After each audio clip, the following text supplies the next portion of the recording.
Hey, what's going on, my friends? How are we doing? I know it's been a little bit. I miss you guys. I hope you missed me too. I gotta tell you guys, I'm so excited to record this episode because I feel like I'm commenting on history right now. I have never seen such a wide-scale protest in my life. And to see people uniting over this factor of Black Lives Matter and to end police brutality and bring police reform, I think it's beautiful. Because in one hand, it's bringing upon change that we need. And in the other hand, it's showing us that we have the power to make change. And I wrote a poem about a year ago called Skyscrapers that applies beautifully to what's going on, this moment of history right now. And I've been sitting on it, waiting to use it, waiting to find the right conversation to input this poem into. And I'm so happy that I found it. I hope that this message resonates with you guys. Because in this moment, things are changing. So I'm going to go ahead and jump right in. This one's called Skyscrapers, and I hope you guys enjoy. So busy scraping the sky, they forget about the streets. A handful of shepherds and 7 billion sheep lounge in the heavens while we struggle to eat. A new breed of slaves, our lives theirs to keep. Masters of deception, blanket our eyes with sheets. But one day we will see, and on that lovely day, shepherds will scrape the streets. Now I wrote this poem with my back in the grass, looking up at the sky, and seeing the skyscrapers cut through the Hartford skyline. Of course, if you're familiar with Hartford, Connecticut, they aren't really skyscrapers. You know, they're definitely not skyscrapers, but they're tall buildings that I took this theme from. And what those tall buildings represented to me as my back was laying down on the ground, as low as it can possibly be, they represented to me the people in power, the systems of power. And laying there in the grass, I imagined that's where the shepherds live.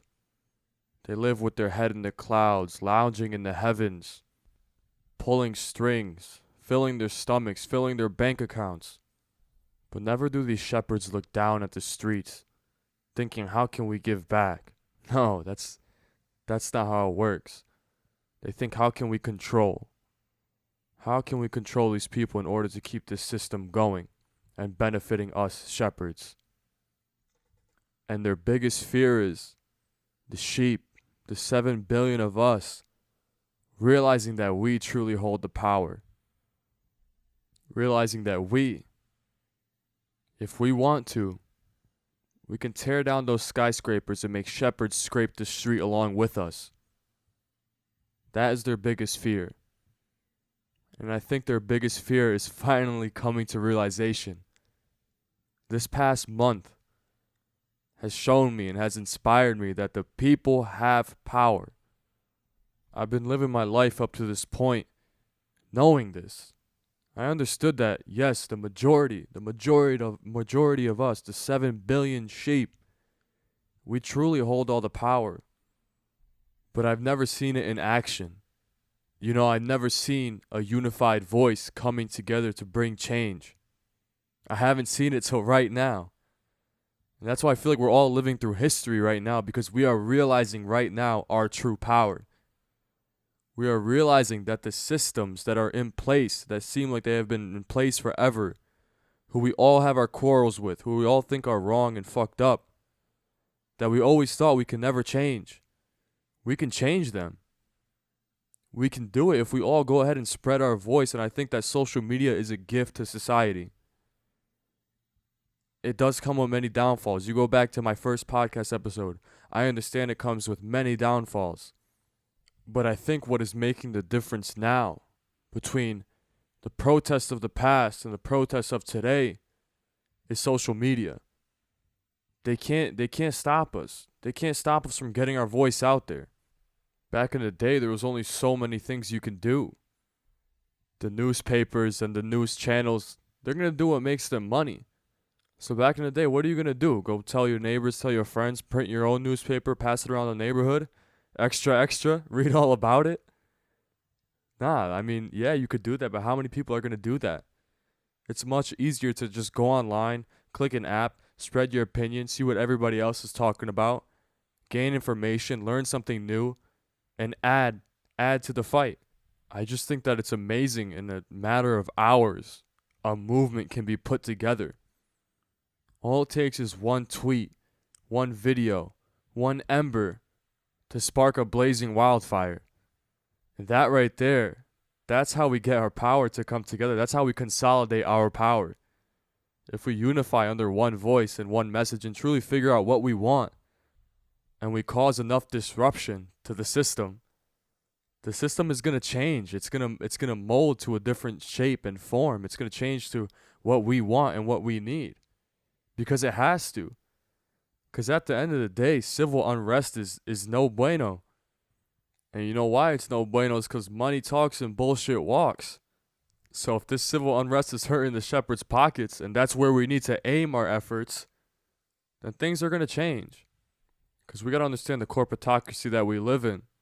It's all about the bottom line. It's all about making the shareholders happy.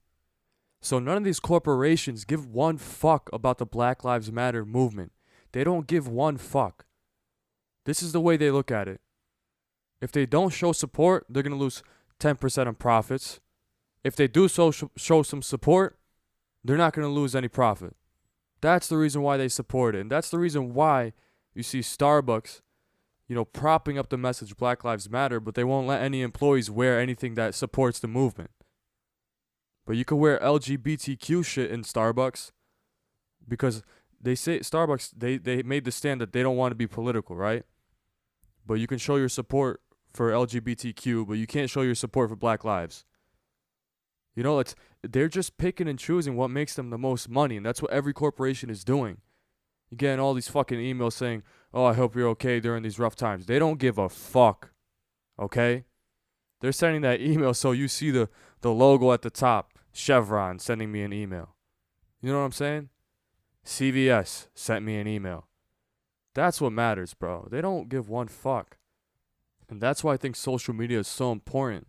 Because so much of my information that I gain is from social media. That little thing that I just said about Starbucks, I saw that on social media. And it makes 100% sense to me. Because I just know it's a facade. They're showing support because they feel like they have to in order to keep shareholders happy and profits up. And I get it. That's how the system works, and we got to use that to our advantage. And another beautiful thing about social media and the smartphone is that blanket, the sheets that cover our eyes, is now removed. We can now see, and that's why we're tearing these skyscrapers down. And I gotta be honest, I don't think if there was a video of George Floyd and the video of Ahmaud, I don't think that this movement would be happening right now. I really don't think so. Because it's easy to cover up what you cannot see. It's easy to deploy articles and this and that and try to put smoke in the air. But when you see Ahmaud being hunted down in a truck, when you see George Floyd screaming, begging for his life, you can't unsee that. And you can't deny the facts. And that right there is the power of social media. This movement would simply not be happening, and I really don't think it would. Yes, Black Lives Matter was a movement beforehand, but the amount of steam that we have behind it right now is crazy, okay? It's unprecedented. And without those videos, we wouldn't be here right now, and I can honestly say that. So these sheets are being removed. Now we see. Now we got cameras on our pockets, you know what I'm saying? And even though this movement is really just picking up steam, so much change is being brought to the table already, and I'm so proud of that, and I'm so happy to see it, and it inspires me. This all tells me that my voice is not meaningless. Your voice is not meaningless. When we come together, it brings about change. And before we get into the impact that the Black Lives Matter movement has had so far, I want to say one thing. Not every change and not every reform is great. But how will we know that if we've never changed? Okay, so some things, yes, some things I don't agree with. But is it worth a try? Yes, you can always go back to the way it was before. We're so afraid of change because we act like it's permanent. If you defund the police and it's not working, what can you do? You give them back the fucking funding, okay? It's not the end of the world. But we can never know what works and what doesn't work if we don't take the risk and take the change. So I think it just takes a little bit of open-mindedness, and I'm going to tell you my opinions right now on what happened. I mean, first impact that we made, justice has been served. The 4 officers in the incident were arrested. And I got to tell you, 2 of those 4 officers were rookies. One of them was on his 4th day of the job. And I got to tell you, do I think justice was served to those 2 gentlemen who were rookies? I'm not sure. Because I think of myself in those shoes. It's my 4th day on the job. We're on this call. My superior has his knee on another man. I don't know if this is normal. Of course it's not normal. Of course he's killing this man. But do we have any understanding of their situation? You know, I don't know if it's my 4th day on the job. If I'm going to speak up, I don't know. Of course it's wrong. But do I deserve prison time? I'm not sure. But I want to take back my statement about being not sure about justice being served, because at the end of the day, justice is going to be served, because these men are going to have to answer for the decisions that they have made, and that's what's most important. They're going to stand in a courtroom before a jury and answer for what they did, and that's what's most important. So yeah, I think justice has been served, and I think the court is going to decide whether or not those 2 rookies are going to have to go to prison. But again, this is just showing the impact that this movement has had. We asked for the 4 officers to be arrested and to answer for their actions, and that's exactly what's happening. Not only that, the list goes on. Listen to this. This one's very interesting. Minneapolis City Council members announced a commitment to disband the Minneapolis Police Department. This was announced on June 7th by a veto-proof majority. You know what that means, veto-proof? That means that this is going to happen. The president of the city council announced that the incremental changes that they've been trying to make to the police department just simply haven't been working. So now they're going to make this radical change and see what happens. And I think it's interesting. I mean, maybe I'm not for disbanding the police because I don't know what's going to happen. But for one city to do it and see what happens, I think it's interesting. And I'm looking forward to the learnings that they make, because they got to be doing some research, and maybe, who knows, we can apply those learnings to every other police department in the country. And that change can be beneficial. But like I said earlier, we will never know if we never try it. And look what's going on in New York. The mayor, Bill de Blasio, pledged to cut funding to the New York Police Department and allocate the funding to youth and social services. And I think that's an awesome change. It's not only New York doing it. I'm reading right now in LA, they're trying it. Departments across the country are trying it. And I think this makes so much sense. Because we all grew up in our school systems hearing about budget cuts every year and everything that they're taking away from students, bro. From fucking students. Art class, photography class, music. Taking that shit away.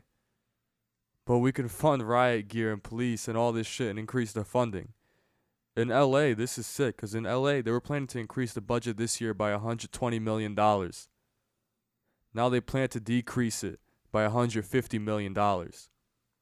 In total, that's $270 million that the city of LA is saving. And hopefully they'll allocate those funds somewhere where it's more useful. And I've been seeing so many comparisons to our police force with Scandinavian police forces, Scandinavian countries, Norway, Finland, Sweden. I want to tell you one thing that I think I understand. In these Scandinavian countries, the reason why their lack of police force works is because there's so little crime. And the reason why there's so little crime is because they have great social services. You have access to beautiful healthcare. You have access to a great education. And you don't need to rob and steal and kill people. You simply don't need to. Their crime rate is so low. Have you ever, they are literally turning their prisons into office spaces. They can't fill their prisons up. Unlike here where the goal is to achieve maximum capacity. Arrest as many people as you can. And if we go ahead and defund the police and allocate those funds to the right place, then that's going to cause us to have less crime and to need less police. People commit crime because they don't have what they need. Like, we're not talking about bank robbers here. We're talking about prisons filled with petty crime. Stealing fucking candy bars. Okay? That's what's going on here. That's what our prisons are filled with, people selling a fucking dime. It's sad, man. It's really fucking sad. And I hope this awareness that we're bringing to these issues is going to make the change that we need. And I think it is. They're incremental changes, but over time, they're going to make a huge difference. For example, Bill de Blasio again, along with Governor Andrew Cuomo, they both announced their support for reforming State Law Section 50A. And what the law Section 50A is, it's a law that makes disciplinary reports private for police. Now this I don't understand. How can citizens be held to a higher standard than the police made to protect them? Right? Like, if you're a citizen and you commit a crime, that shit goes on your record. The fucking town newspaper displays it for everybody to see. Everybody knows you're a fuck up, right? But if you're a police officer, the person who's supposed to be protecting everybody and acting in order of the law and enforcing the law, when you commit a crime, nobody knows about it. Nobody knows about it. There's literally a law saying that it's private. Why is that? That's because they know exactly what the fuck is going on, man. They know how many dirty, fucked up cops are out there. They know. And they gotta keep it under wraps. And that's why I think this law is awesome. If we repeal that shit, that's gonna be great. It's gonna be great in the long run because we'll be able to eliminate the police force of all those bad apples, or as many as we can. And not only would I like to see this law changed and reformed, I would like to see a law that makes every single police officer wear a body cam. Like I said earlier, footage can't lie, bro. Footage doesn't lie. You can't cover that shit up. So when something happens, we demand a video. And we gotta get it and figure out exactly what happened so they can't cover shit up anymore. And if all these changes and this movement doesn't excite you, I don't know what's good with you, bro. I really don't know what's good with you. Because to me, this is inspiring to see this change. In 3 weeks, I just listed half of the list because I don't want to put you guys to sleep. But did you not hear those things that we just went through? Defunding the police, changing laws, reforming police departments. That doesn't excite you? This change, man, this change is coming like a wave. And this is just the beginning. This is just the beginning. It has only been 3 weeks. These things take time. We got to keep our foot on the gas pedal. And it's not only for the BLM movement. We are seeing what happens when we unite under a common goal and all share our voice and hurt pockets. We're seeing the change that happens. And I hope that we can apply the same idea and the same motivation and the same effort to anything else that we want to change. My reason for creating this podcast today was to tell you that your voice matters. Your voice can create change. And I showed you how it can do that. And don't be afraid to share your voice. Don't be afraid to amplify your voice. Because your voice can inspire somebody else who was afraid to speak up before. And then that just piles on top of another. And it snowballs and it snowballs. And that's how we get a movement. And that's how we create change. We have all the power in the world. I'm excited to see this movement keep going and the fight keep going. And I'm excited to see what we choose to attack next. Your voice is powerful and your opinion matters, and you can make change. I love you guys. Thank you so much, and I'll talk to you later.